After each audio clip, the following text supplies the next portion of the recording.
Kitab Aks, pasal 5. Akan tetapi, ada seorang yang bernama Ananias. Dia bersama istrinya, Safira, menjual sebidang tanah milik mereka. Suami istri itu sepakat untuk menahan sebagian dari uang tanah itu. Ananias hanya menyerahkan sebagian dari hasil penjualannya kepada rasul-rasul. Tetapi Petrus berkata, "Ananias, kenapa kamu biarkan Satanas menguasai hatimu? Kamu sudah berusaha menipu Roh Kudus dengan menahan sebagian dari uang tanahmu. Sebelum kamu menjualnya, tanah itu memang milikmu. Dan sesudah kamu menjualnya, uang tanah itu tetaplah milikmu. Kenapa kamu merencanakan kejahatan ini dalam hatimu?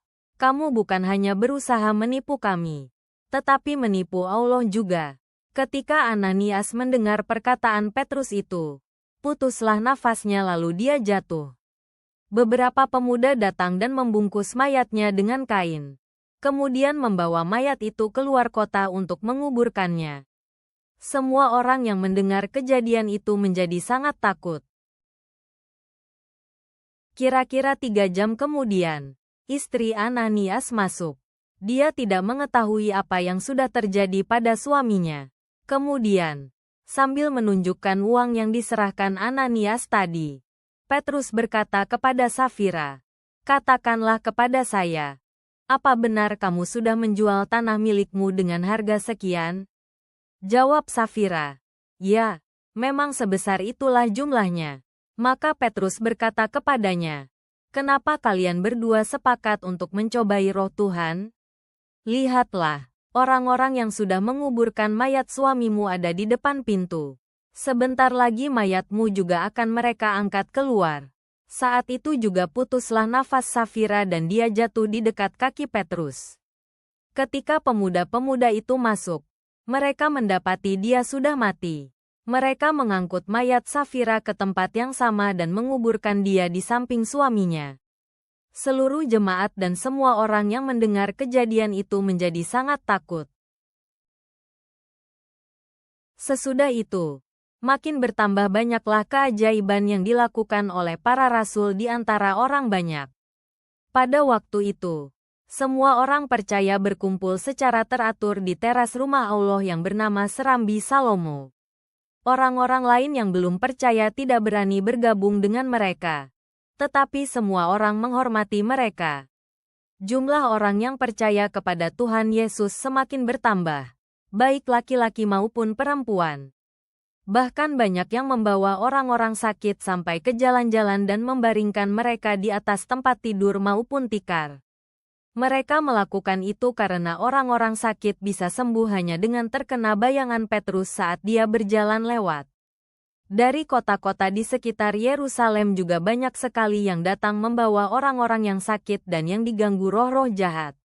Mereka semuanya disembuhkan. Kemudian imam besar dan sekutunya mulai bertindak terhadap para rasul karena mereka iri hati. Semua sekutu imam besar termasuk kelompok Saduki. Mereka menangkap dan memasukkan rasul-rasul itu ke dalam penjara.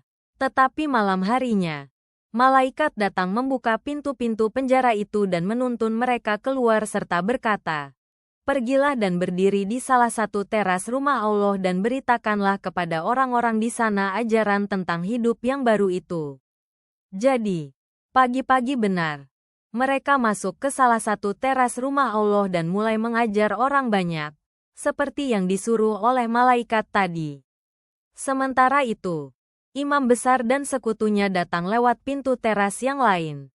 Kemudian mereka mengumpulkan anggota sidang Mahkamah Agama dan seluruh pemimpin Yahudi untuk mengadakan sidang. Lalu mereka menyuruh beberapa pengawal menjemput rasul-rasul itu dari penjara.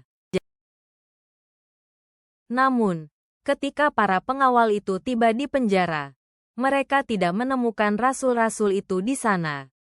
Mereka pun kembali dan melaporkan, "Kami menemukan pintu-pintu penjara terkunci rapat, dan masing-masing penjaga berdiri di depan setiap pintu.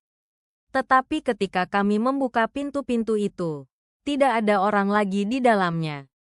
Ketika imam besar, kepala pengawal rumah Allah, Dan para imam kepala mendengar laporan itu.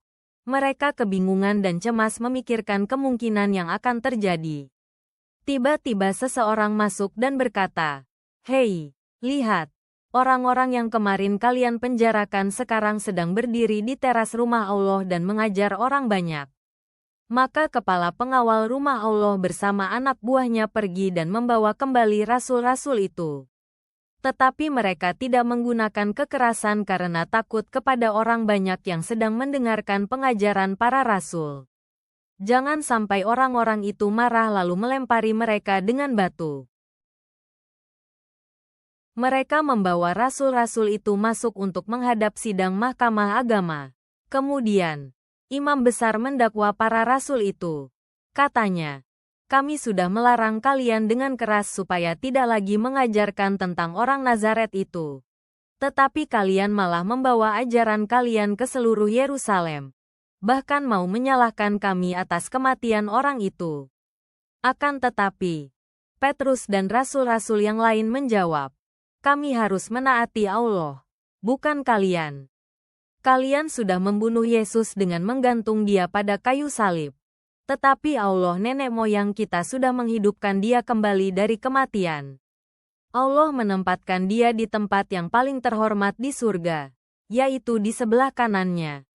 Disitulah Yesus memimpin sebagai Raja dan Penyelamat. Allah melakukan itu agar semua orang Yahudi mendapat kesempatan untuk bertobat dan dosa-dosa mereka diampuni. Kami diutus untuk bersaksi tentang semuanya itu.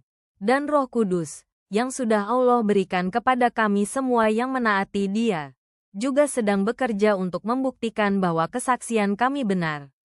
Mendengar jawaban itu, para pemimpin Yahudi menjadi sangat marah dan mau membunuh mereka. Tetapi di antara anggota sidang mahkamah agama, berdirilah seorang Farisi sekaligus pengajar hukum Taurat yang dihormati semua orang. Namanya Gamaliel. Dia menyuruh supaya rasul-rasul itu dibawa keluar untuk sementara. Kemudian dia berkata kepada anggota sidang itu, "Orang-orang Israel, kita perlu mempertimbangkan dengan hati-hati keputusan yang akan kita lakukan terhadap mereka. Karena sebelumnya, pernah muncul seseorang bernama Tedas. Dia mengaku sebagai pemimpin dan ada 400 orang yang menjadi pengikutnya. Tetapi waktu dia dibunuh, semua pengikutnya terpencar dan gerakannya hilang begitu saja. Sesudah itu, ketika sensus penduduk, muncul seorang lagi yang bernama Yudas, orang Galilea. Cukup banyak orang mengikuti dia dalam pemberontakan, tetapi dia juga dibunuh, dan semua pengikutnya terpencar. Jadi, dalam masalah sekarang, saya sarankan supaya kita menjauhi dan membiarkan mereka. Karena kalau rencana atau pekerjaan mereka berasal dari manusia, gerakan itu pasti akan gagal. Namun, jika gerakan mereka ternyata berasal dari Allah, kita tidak akan mampu menghentikan mereka. Dan apabila benar demikian, justru kitalah yang melawan Allah." Pemimpin-pemimpin Yahudi itu menyetujui perkataan Gamaliel, lalu memanggil kembali rasul-rasul itu dan memerintahkan supaya mereka dicambuk. Sesudah itu, mereka dilepaskan dengan larangan keras agar tidak memberitakan tentang Yesus lagi. Rasul-rasul itu pergi meninggalkan sidang mahkamah dengan sukacita, karena mereka merasa adalah suatu kehormatan kalau mereka dianiaya demi Yesus. Mereka tidak berhenti mengajarkan kabar baik bahwa Yesus adalah Kristus yang dijanjikan Allah. Setiap hari, mereka memberitakannya di rumah Allah dan di rumah-rumah orang. Bapa Surgawi, kami datang ke hadirat-Mu dengan kagum akan keberanian yang ditunjukkan oleh para rasul di tengah penganiayaan. Tolonglah kami untuk tetap teguh dalam iman kami, dengan berani membagikan pesan Kristus, bahkan ketika menghadapi tantangan. Ajarkan kami untuk saling mendukung dalam komunitas kami, sebagaimana yang dilakukan oleh para percaya pada masa awal, dan untuk percaya pada rencana ilahi-Mu bagi hidup kami. Kiranya firman-Mu menjadi kekuatan kami hari ini. Amin.